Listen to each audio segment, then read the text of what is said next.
Hi, I'm Valerie Peacock. I am the Clarice and Robert H. Smith educator here at the National Sporting Library Museum. And today I'm going to show you how to make a zoetrope. So before the invention of cameras and before the pioneering work done by Eadweard Muybridge, artists really didn't know how animals moved, especially horses, so they weren't actually painting them realistically. Muybridge began to take a series of photographs of different animals, including humans, and how they moved at faster gaits. In 1878, he took a really popular series of photographs of horses running and also jumping over obstacles. And so he really had a large influence on the way that sporting artists realistically depict horses. Muybridge didn't just take photography to study animals, he really wanted to portray motion. He's working before the time of moving pictures, so he created something called a zoetrope.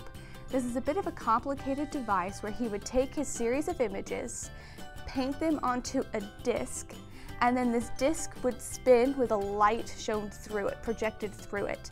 This would basically push the image onto like a surface, and with the device spinning, it would look like the picture was moving. But this was a very complicated device and it was very expensive, so it wasn't great for the general public. So a zoetrope was created. A zoetrope is a cylindrical device with images printed on the inside, and when the device is spun and looks through the slats, it creates a moving picture. So today I'm going to show you how to make your very own zoetrope.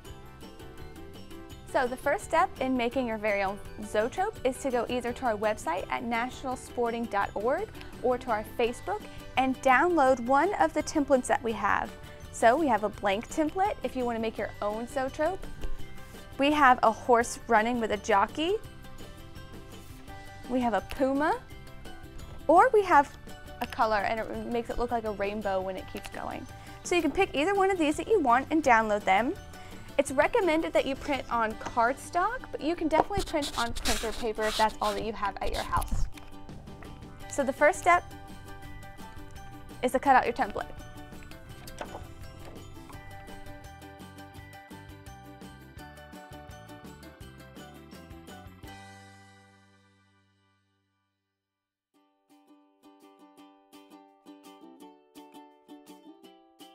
So now you have your blank template cut out. If you have a blank one, this is where you need to decide what you want to draw. You can draw anything. You can draw a bear, a human, or if you're working with a little bit of a younger person, you can even do simple shapes. So it's a great way to teach about movement across a page. So I'm going to start with a very simple shape. I'm going to do a circle. I'm going to start on one end and make it look like it's moving slightly on every single one. So by the time I'm spinning it, it'll look like a circle is moving.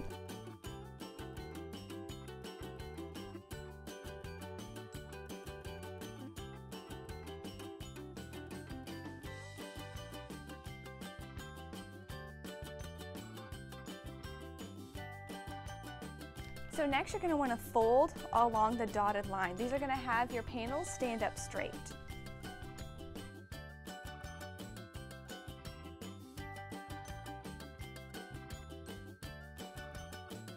Next what you're going to do is you're going to grab a skewer, anything that's kind of sharp, a kitchen skewer at home, a sharpened stick, anything that can go through. So you're going to see that little hole in the middle. Careful not to poke your fingers. You want to poke it all the way through.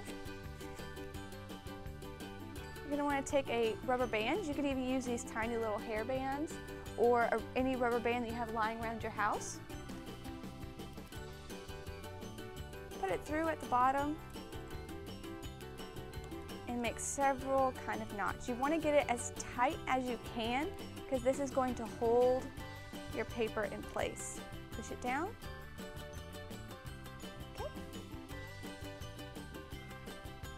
When you look through the slats and you spin it, you should be able to see your image moving across. If you have one that already has images on it, you spin it, you should be able to see the puma, the horse moving across. So why can we see this image move? It's our brain and our eyes trying to make a compromise. Our eyes can see each picture, but not fast enough to see them individually, and the blank sides of the paper tell our brain that each image is separate. So our brain and our eyes decide to come up with a compromise, and that's why we see the image moving. It makes both our brain and our eyes happy. Movies today do a similar type of thing. They have something called frames.